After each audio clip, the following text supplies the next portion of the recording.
Hello, everybody. First people dropping in.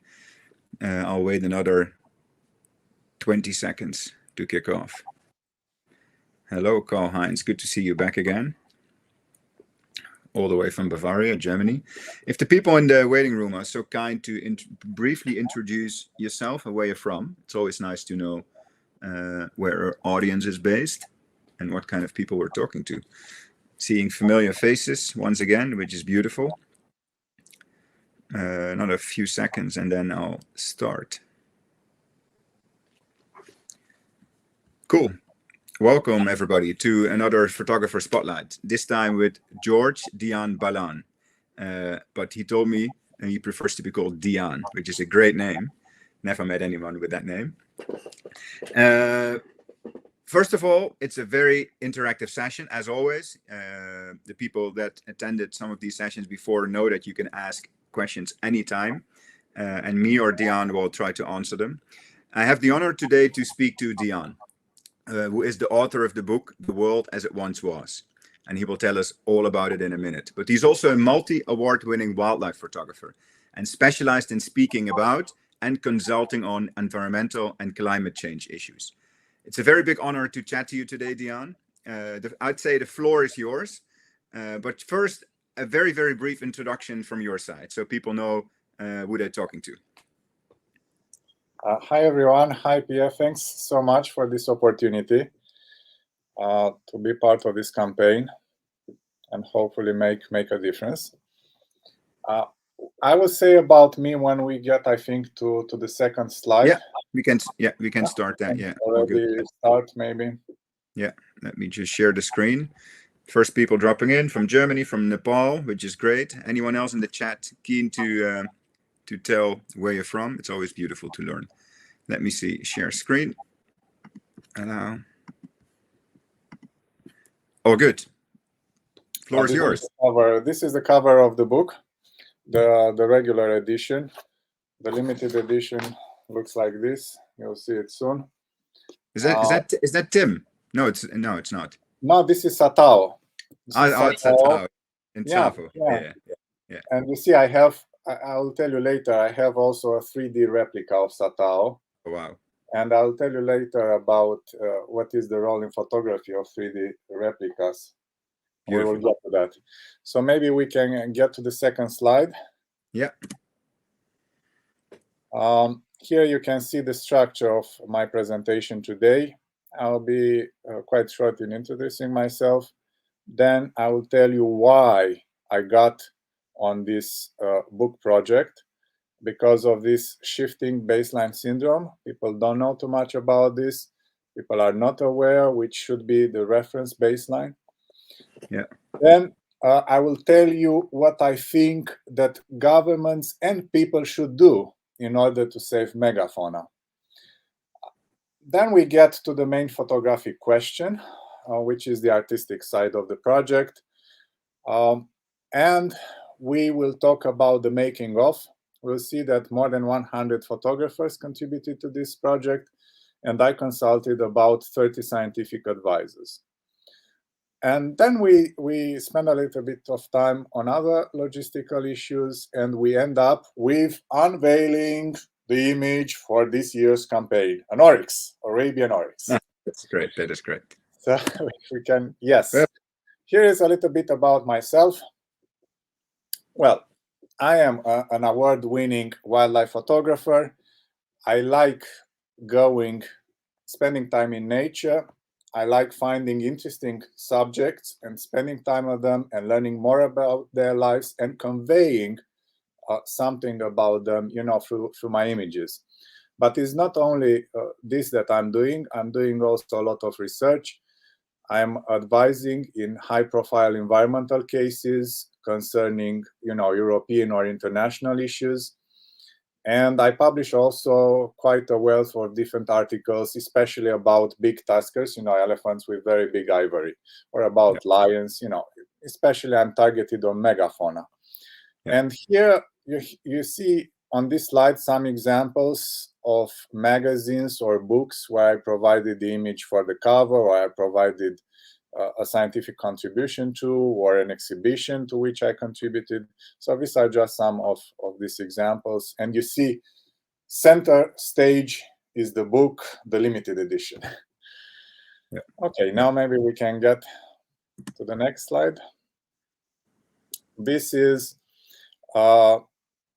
really, really important to understand why I embarked on such an endeavor. Because this requires, a lot of time, a lot of patience, a lot of consistency. And if you are not motivated well enough, then maybe it's not for you. And I wouldn't have been motivated going on such a journey just because I think these animals are beautiful. That was something more than that. And that something more was speaking of the public perception of the giants of today. Somehow people perceive, for instance, African or Asian elephants as having a diminished, value in comparison to the woolly mammoths. Yeah, people think that the woolly mammoth was something big and big tusk, and poor African and Asian elephants are just some, poor man's version of these elephants. And this is not really true. So what I discovered through my research and talking, to the world's leading researchers and corroborating our data, I discovered that actually African or Asian elephants were originally designed with ivory in the same league with the woolly mammoths. Oh, hold on. I know what you're going to say. You say, oh, but these are some exceptions. It was just exceptional. Well, it wasn't really that exceptional. That is the main idea that I want to convey. And here you can see two images, in this slide, two images. One image is 1898. Zanzibar, Stone Town. And there you can see one of these wonderfully crafted Zanzibari doors, and two huge African elephant tusks. Each of them was over 3 meters, and each of them was over 100 kilos, together 210 kilograms. And then the next image is from London's Ivory House. This is one of the docks. So in London docks, you have this ivory house. This is also more than 100 years ago, and you could see was full of big size ivory. I studied, this sort of records of trade in ivory, and there were thousands and thousands of very big tusks coming just from Africa. So when you look now at an image with an African elephant with very small tusks, you have to keep in mind that this comes after, let's say, 150 years of trophy hunting, of commercial hunting, of some recent poaching, so illegal hunting, poaching, the Asian demand, that is very recent, it's very recent, and the impact of that on elephant genetics is much reduced in comparison to what happened for 150 years just because of this trophy hunting. For this big ivory going to Europe or to North America in particular.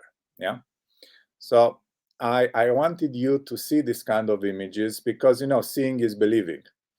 If you don't see this, you may think, oh no, people just exaggerate, they glorify the past, 200 years ago was better than today. Well, we have evidence. And that is why I did this book, to bring forward some of the evidence I have. And we will get to that. I could have written more than 10 books with the materials I had, but the book is already quite a big book, 300 pages. I wanted to keep, to not get people bored, but I could have done much more than that. So Dian, the ivory we see here in London, the majority of it has no medicinal use. It's all purely trophy hunting. Of course, no medicinal use. Ivory, they are the front teeth of the elephant, the incisors, so is no medicinal use, neither of ivory from elephants or horns from rhinos, which are keratin, which are, like hair. And this was just, for some of them were kept for trophies, displayed, oh, look how great I am, I killed a big elephant, which was actually a very peaceful animal. There's nothing heroic in that. Nothing. We can get to that. Yeah. And some of these big tusks were not even preserved because there were so many of these huge tusks that a lot of them were transformed, into camps, into billiard balls, into all sorts of consumer goods, so they were cut into smaller pieces. Yeah, so the reason I'm asking is that the high Asian demand for medicinal use is a very recent development, if you look at these images. Yeah. The Asian demand for all sorts of things, also for carving. I think in Asia they carve this ivory to make statues. They use the rhino horns, to make powder and all that. This demand existed also in the past to a certain extent. It existed, that is true. But this is, if you look at the impact in the past of this kind of demand, that was really insignificant in comparison to the European and American demand, just for trophies and for other consumer goods. Yeah, cool. What an image, eh? I think not many people saw these images before. Well, I have, at least I think, I don't know, hundreds of images like that. I have images, hundreds of that. They are not in the book. They are part of the documentation. And you'll see, I have case studies in this presentation, and you'll see how much I was digging into this kind of information, because the book is just the tip of the iceberg. Yeah, it's much more behind that. So, maybe I'll have the opportunity another time to go really, on a full scale and to see really what it means. Yeah. If we can go maybe to the next slide. Well, this is a presentation that I delivered, at one of these scientific congresses. It was last year, organized in India. And here you can see an Asian elephant next to an African elephant and next to a woolly mammoth, to an woolly elephant. All these three are contemporary elephants with each other, so they lived at the same time, more or less, and with us, with humans. One of them is out, the woolly elephant is out, mostly at the hands of humans. Don't think that climate change was the decisive factor. No, they were humans. We hunted them to extinction, and there is plenty of scientific evidence about that. I'm describing that in the book. And then we have an African big tusker, is Mekadebona from South Africa. It's an amazing elephant, used to be an amazing elephant, passed away. And on the left is Raja the Great, was an Asian elephant of similar size to the African and the woolly mammoth. So they're all three pretty much the same size. Very, very big animals, very impressive. And you can see the ivory, it's also in the same league. The African and the Asian, they both have 2.6 meter long tusks. The woolly mammoth has slightly longer, about 3 meter long tusks. So you can see they are pretty much in the same league. Yeah. I wanted you to see these images because it's important to understand, how this kind of animals look in real life. A lot of people never, ever had the opportunity to see one of these magnificent lords of the wilderness, and it's important, that you are aware. I have a question now from Silke, which I would like to take right away. Yeah, that's go for it. Is asking, poaching and the demand of the past influence the genetics of elephants so that today most elephants have smaller tusks? Yes, indeed, but it's not poaching the main thing. So let's get very clear. Trophy hunting, the word trophy hunting, because poaching will take down any elephant, but trophy hunting is focused on the elephants with the biggest ivory. And this will bring me very soon to the next slide. By consistently killing the elephants with the longest tusks, then of course what were left in populations across Asia and Africa were elephants with smaller tusks or with no tusks at all. And this is what I called reverse selection, the opposite of natural selection. And why is that? You see here, I say the longer the healthier. Even if you look at my t-shirt, you see, it's the longer the healthier with Raja the Great. And you say, oh, what does it mean? Well, it means that studies in southern India, in the Mudumalai area, by Dr. Sukuman Raman. He is one of the three, I would say, biggest experts in Asian elephants ever.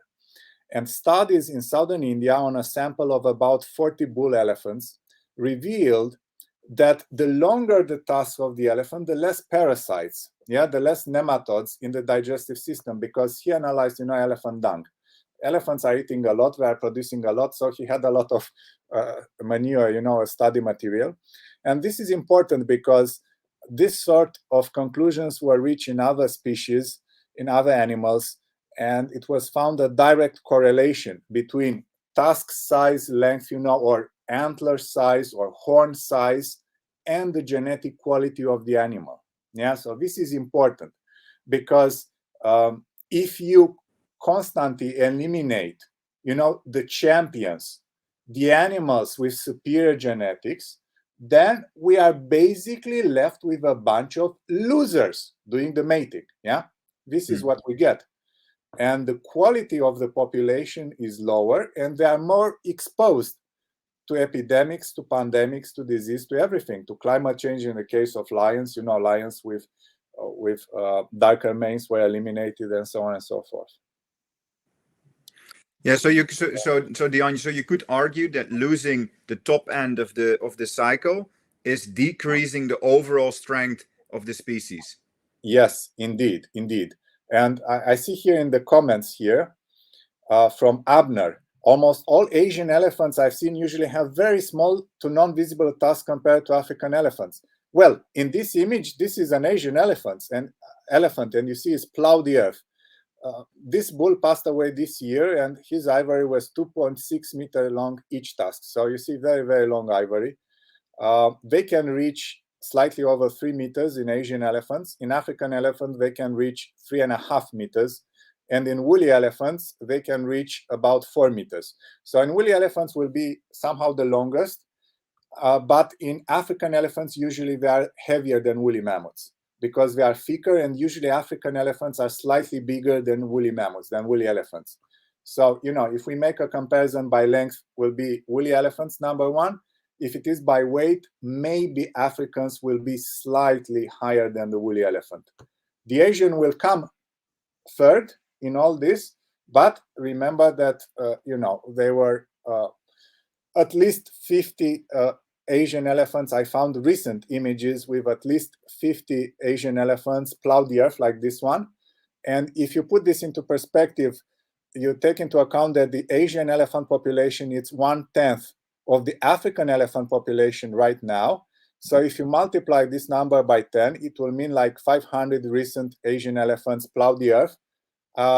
If you go to Africa, you will not find more than 500.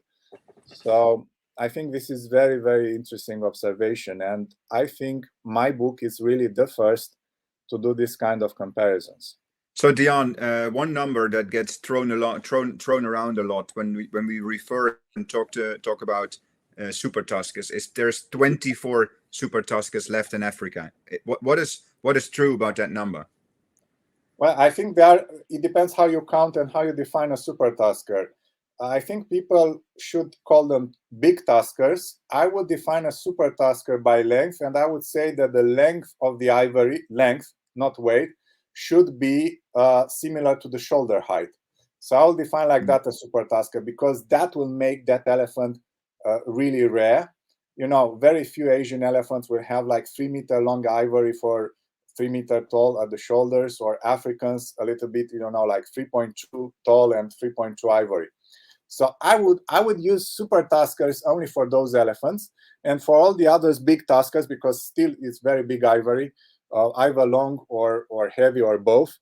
I would say that in Africa right now there are about 30, and I would define by length. I would include also a few females and a few forest elephant bulls. They have lighter ivory, but it's still touching the earth. It's touching the earth. And in Asia, I would say right now about 15. And probably on each continent we have about, I don't know, about 100 emerging. So we have about maybe 100 other elephants, especially in Africa and Asia, maybe less, who have the same kind of genetics. So in the following, I don't know, 10 years, they may have also this kind of very long ivory. Yeah, yeah. Thank you. Very welcome. So maybe we get to the next slide. So, you know, because it's so important to preserve these animals, because it's not just beauty, it's the fact that this beauty is connected actually with superior genetics and with the health of population, of elephant population, of rhino, lions, and all these animals, they are keystone species. They are extremely important, you know, in their ecosystems. So if this species is healthy, then the whole ecosystem will be healthy. We cannot talk about a healthy ecosystem if we don't have megafauna. So can you, so Dian, sorry for interrupting you, but can you explain briefly why this is the case? Why is an ecosystem relying on the health of an elephant population? Because elephants will have that ecosystem in many ways. They will, for instance, disperse, you know, seeds. Elephants in certain places, they eat about 100 different plants, you know, and fruits. And they can disperse seeds much farther away from the parent tree than most of the other animals, you know. There were studies, I think, in a park in Thailand on Asian elephants, and it was concluded that even if Asian elephants were consuming only, I think, 1/5 of the total fruits of certain trees, they did like 80% of the dispersal. So you see the role of the elephants in the jungle. The same is in African, you know, equatorial forests for forest elephants.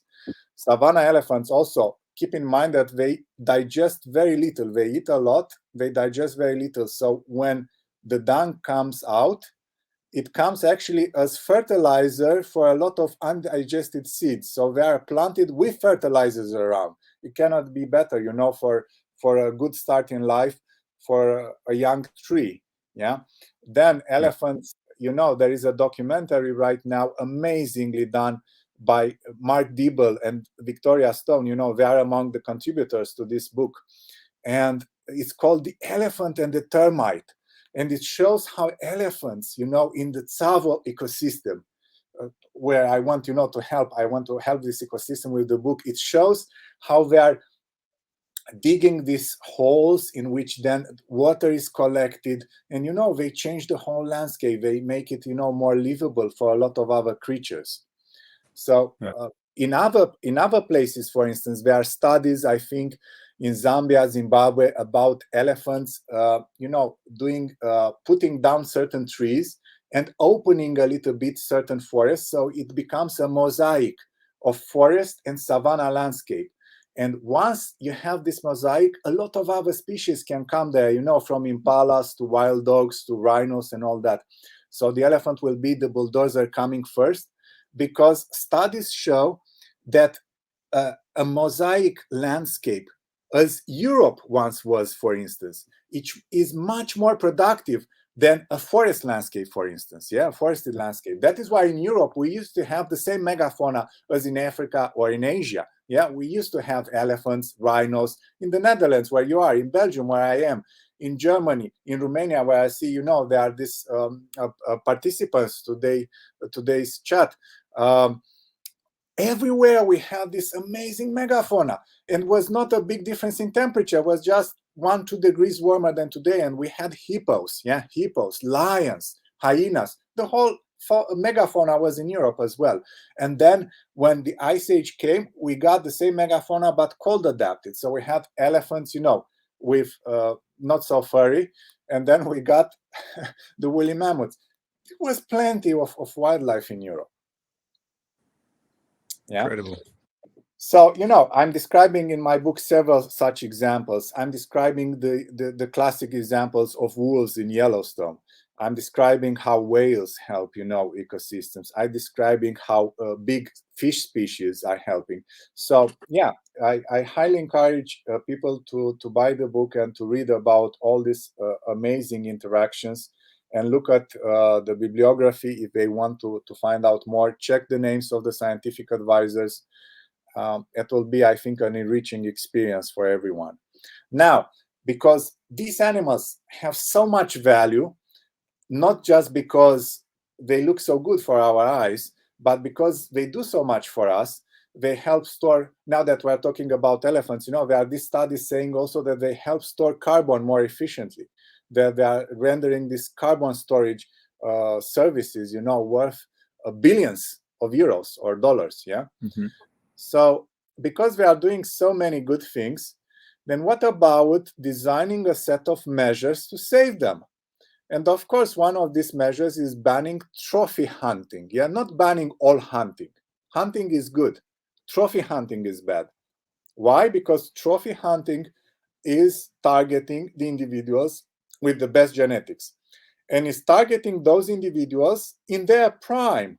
So when they're about to reproduce, why do you think that right now in Africa there are so few elephants with big ivory? Why? Because always the ones with big ivory were killed when they were about to reproduce. For an elephant, it takes a long time to reach that reproductive stage for a male. It's not the age of sexual maturity, which is like 14 years old, but the elephant will be pretty much virgin till the age of 30 and will be successful as a reproductive bull only around the age of 40. And it's precisely around 40 when tusks, if the genetics are there, are reaching all the way down to the ground, big ivory. So the hunter will come and bang, trophy hunter, will kill the elephant, and that elephant actually will say, oh, it was an old bull, past reproductive age. It's not true.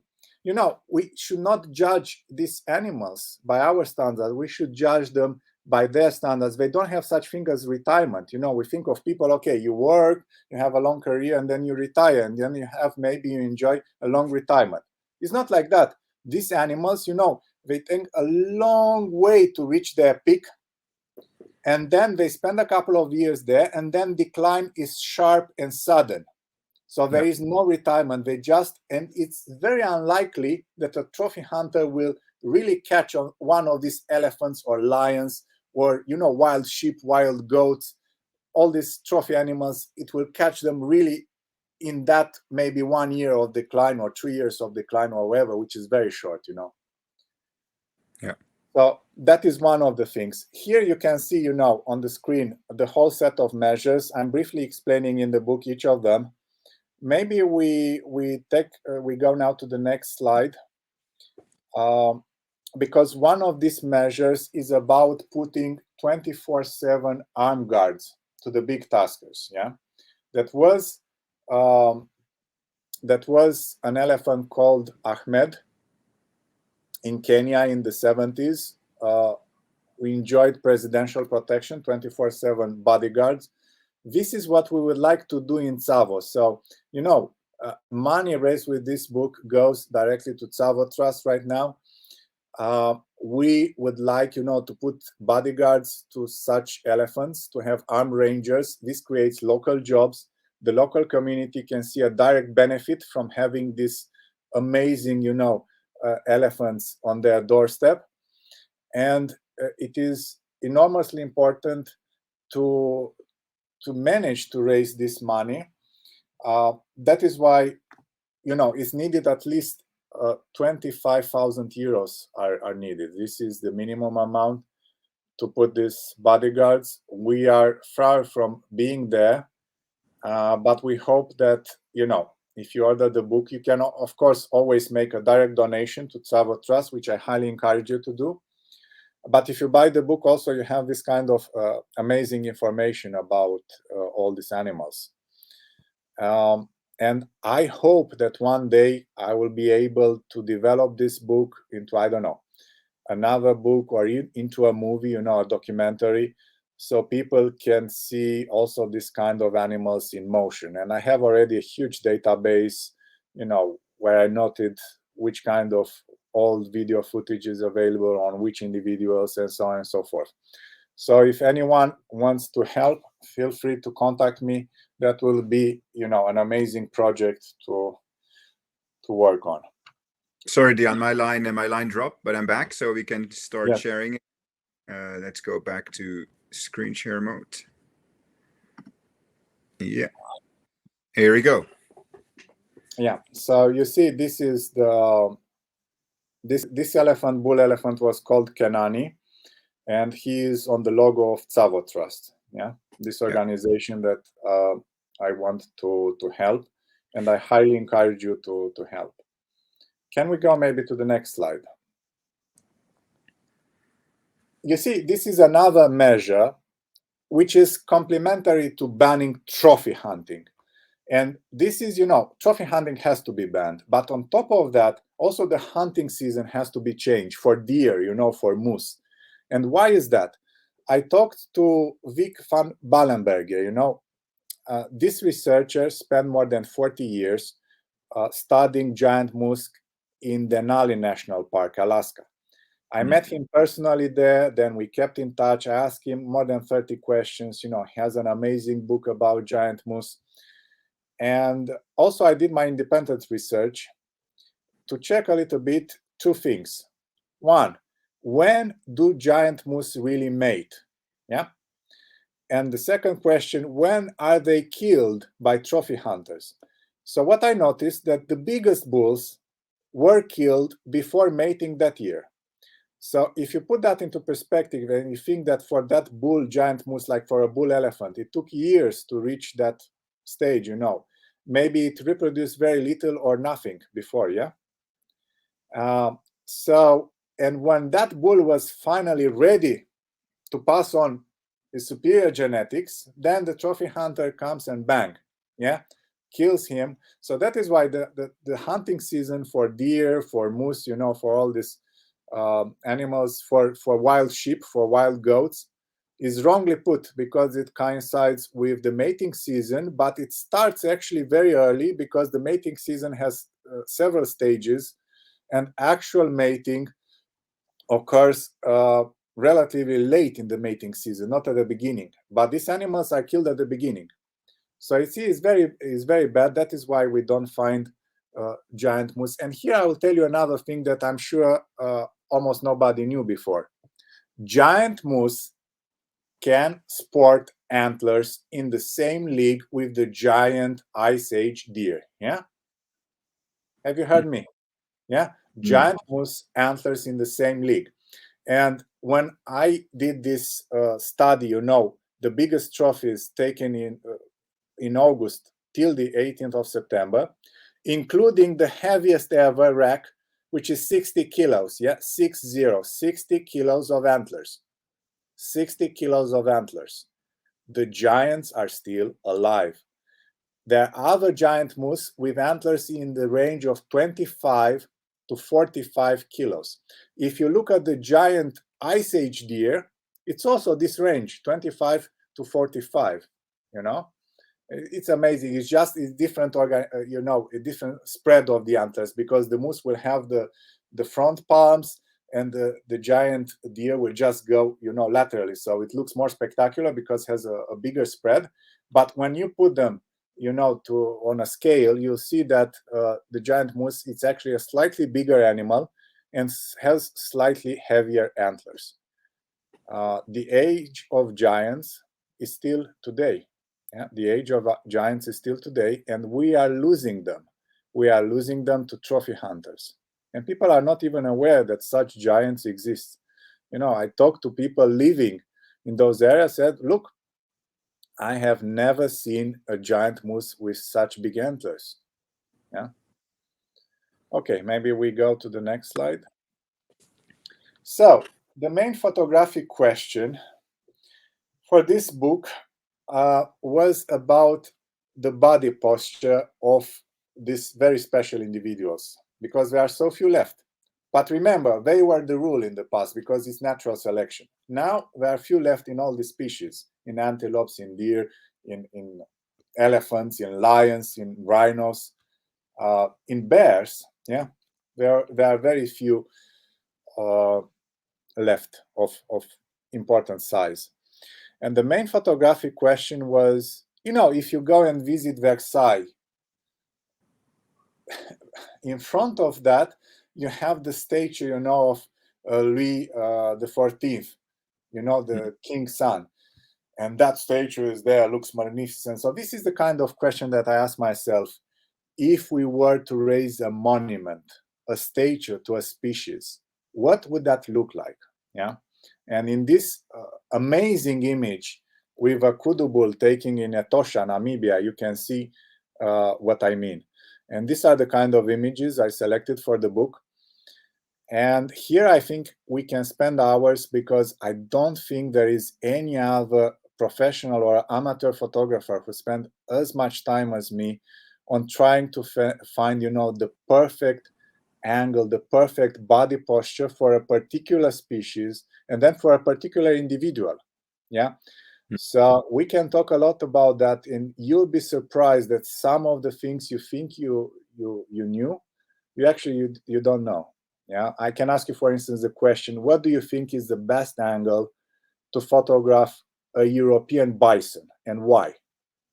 And then I can tell you which is the answer. Yeah, and I tell you why that is the answer. But I don't think it ever crossed your mind that that will be the best angle. And you know, to study this, you can do it like this. I have these 3D prints. This is Satao, the elephant on the cover of the book. This is Siam, you know, an Asian elephant. So you can have 3D prints. You can, you know, take them on all sides, and you can check, you know, for each animal to see which angle works best in a particular body posture. But of course, if you study hundreds of pictures with a particular individual, you'll figure out probably which is the best angle and why.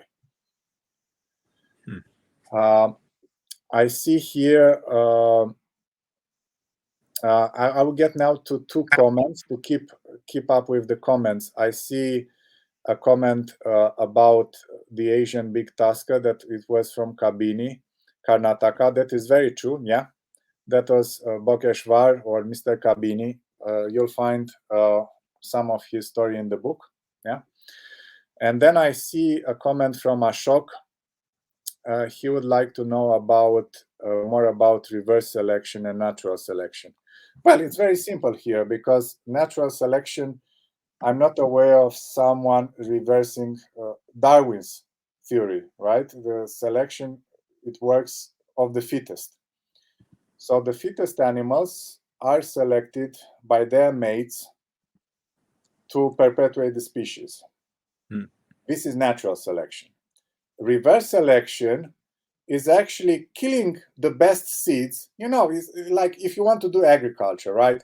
You have a piece of land, you want to do agriculture. What you put there, harvest, to have a nice harvest, you'll put the best seeds you have, right? But these people are doing the opposite. They are killing the best seeds. There are no good seeds left.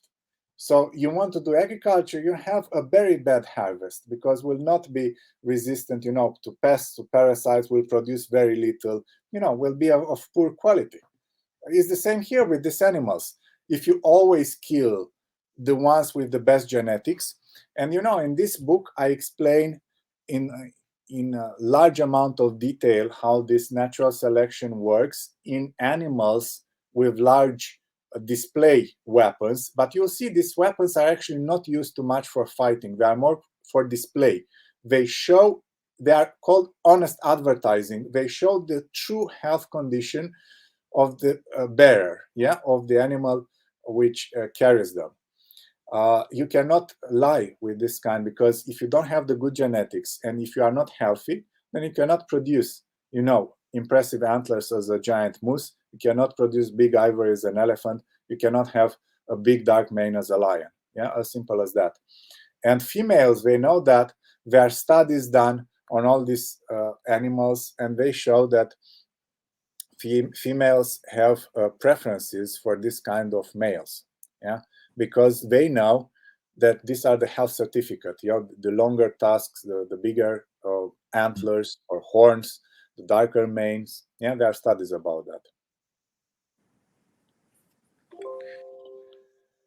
Oh, I see now from Abner for the European bison statue. Sideways stance, head facing the camera. It's sideways, but is not head facing the camera. It's partial sideways and it will be a little bit turned. And we'll have, you have to wait for the bison usually to get up, because you'll see sometimes you'll see them, like sleeping or just, browsing a little bit. And then when they stand up, they usually stretch. So wait as a photographer for that moment when they stretch, because when they stretch, it will be even bigger difference between the neural spines, of that will make the hump even bigger. Because what you want from the European bison, you want the huge hump. This is what you want. That is the biggest thing the bison may show you. So that is why, and I managed to take an image like that, and you can see the difference in the size of the hump. Is the bison is like stretching after, getting up. It's partial side view, but it's more from the back and not from the front. For an American bison, you need to have it more to the front, because the head gets bigger, because it has more hair. It's not necessarily that the head is bigger as such, but it's woollier on top of the head. So for the American bison, it will work also a front view with the exploded hair. I have a picture like that in the book, or a side view where you can see, well, the bison. But for the European bison, it will have to be more from the back, partial and stretching, and you'll get that hump. Yeah, look really prehistoric. That's a pretty extensive answer to a question about the posing of a bison. I like it. Yeah. I mean, we can talk for hours, and we can talk about with concrete examples of particular individuals. Also for elephants, I adapt the angle and the stance depending on the shape and size of the tusks of the animal. Yeah. Some people say, "Oh, but it's a nice picture. It's a good composition. It's perfect." I say, "Oh, well, yeah, it's a nice composition, but you could have done much better if you."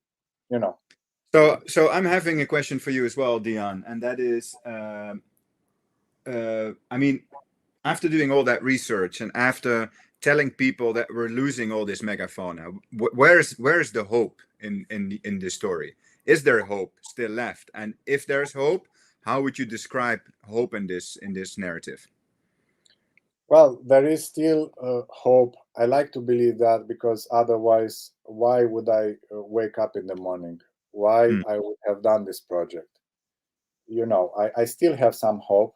It's not a huge hope, but there is hope. And, the more people we get on board, the more people get enthusiastic. They talk about that. They do about something about that, like I do.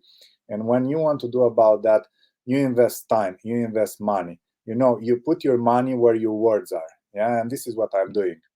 So if you really mean these things, then maybe we can save something, and I think we can still save them. I don't think it's really a lost battle, but it's not easy. It's not easy, and the odds are not necessarily totally with us. But we can still do it. We can still do it. I still have hope, and I give my energy to. Yeah. I mean, and I'm sure the audience can feel it. And as long as there's people like you standing up and coming to action, I think that's where hope starts as well, on the individual level, right? I think we all agree we can't always rely on politicians and leaders. It's just us, the people, we need to get up. And I mean, that has also been one of the drivers behind Prince for Wildlife, in which we hope that it shows people that you don't need to be in a powerful position to ignite change. It's And that is, amazing what you realize. When we look back at what you realized last year, yeah, $1 million. yeah, yeah. That's just unbelievable. Yeah, but I mean, everybody does it in his or her own way, and I really admire and appreciate your book and the reasoning behind it. And we all contribute our parts, right? And if you take all those small parts together, that's how you start a movement. So also a big applause for all the people showing up in these webinars, all the people purchasing the prints, all the people following us on Instagram, buying the books. We all do it together. I mean, we all believe in the same cause, right? So I mean, we're running out of time. I would love to talk to you for hours and hours, but before we run out of time, I would like to talk to you about your image of this year. So let's just take the image, and show the people what we're talking about. Here we go. Yes, this is a female Arabian oryx. It's photographed in the Emirates, in the Dubai Desert Conservation Area. And here, this female had a very young baby, and the calf was following the mother, over the dunes. And here is the moment where the mother turns her head to see, are you still following me? Yeah. So that is the moment. I have also pictures with them together, but here the calf was still behind the dune, so it's not in the image. I think this is a very good angle because this way you can really show very nicely the horns. In the oryx, usually females have thinner but longer horns than the bulls usually. So that is why it's a very interesting subject for me. Also, they have a very interesting story because they were trophy hunted to almost extinction. Yeah. And now it's a rewilding project, going on in several places, in Israel, in the Emirates, in Qatar, in several places. And they try in Oman, and they try, to reintegrate them into their natural habitat. Is not easy. It's not easy. It's always better to preserve a healthy wild population in the original place and not to bring them back. But it's better than nothing. It's better than nothing. It begins, I think, to show results. And the Arabian oryxes, are some of the animals that are featured, in my project. They are important for my project. So that is why, I traveled as much as I could to see myself this kind of subjects. Yeah. And of course, I realized I cannot do it alone, simply because some of these animals passed away, years before I started my project. Sometimes simply because I don't have, all the time and money in the world to travel to all these places. And even if you have that, maybe, as you said, in our private chat, the bush vibe is not that time with you. It will be another time, Yeah. So that is why I got on board. I managed to get on board, more than 100 other photographers from all the corners of the world. And some of them are winners, of Wildlife Photographer of the Year or of other competitions. Beautiful. Show us the book one more time. Sure. So this is... Where can people get it? The limited edition only from me directly. The regular edition, which you can see behind me, here. The regular edition, it's on the Amazon. You can order it directly from the Amazon. Money will go directly. I instructed the distributor to send. Money is going directly to Tsavo Trust. Yeah. Oh, that's beautiful. That's beautiful. Yeah. That's great. So if people want to support you as an artist, they should get a limited edition. If they want to support Tsavo as an organization, wait. It's not clear. Also, if you buy the limited edition, also I will, send money. Yeah, but just it is routed also through me in the sense that you have to order the book from me. But I can tell you, I give you the bank details, and you can send the money directly to Tsavo Trust. It's simply not on Amazon, so it's a different principle. Yeah. Okay, but we can do it in the same way. So I will put it at the post for you. You have to write to me, but the money will not even come to me. I can instruct, and the money can go directly there to the people that need it. So Ashok is asking, how much is the price of the books? For the regular edition, it's 65 euros. But it depends, because I see the distributor put it on different prices on different Amazon, I think if you look at Amazon Netherlands or Amazon Deutschland, it's, I think, 80 and something euros. On Amazon UK, it has a discount. It's like £55 or something. Amazon US, I think it's $85. So it depends, on which Amazon. Or if you don't like this Amazon, I also have some copies. You can also write me if you. Perfect. So if you want to buy the book, you know where to get it now, or just drop Dian an email and he will organize it for you. I still have lots of questions, but we're running out of time, Dian. I thank you very much. It was an incredibly entertaining and it was really like a learning experience, actually. I've been spending quite some time in the bush as well, and I thought I knew a lot about elephants, but I learned a lot today. If you allow me maybe to perform at the end to show to our audience the great Tusker salute. Oh, yeah, go for it. You know, most of the elephants, the ones with the longest ivory, they usually have like this one, like Raja the Great, you know, crossed ivory, you see? So the great Tusker salute, you know, it's like that. It's show like that. Yeah. And because the tusks are crossed like that. And actually, if you look at it, it is a hug. So a hug to everyone. A great Tusker salute is a hug. That is beautiful. If you can do me one favor, type your email address in the comment box so people know how to get in touch with you. Sure. That's beautiful. The great Tusker salute. I see it. I see it in the bottom of your emails as well. Yeah, that's a great Tusker salute. That is a hug. A hug all the way from Brussels. Oh, you see here. I have also Nigel is one of my scientific advisor. You know, he has been for his career curator for the Natural History Museum of Dublin. So I'm very happy to see that he joined us. Beautiful. Thank you for joining, Nigel. Thank you for joining everybody else.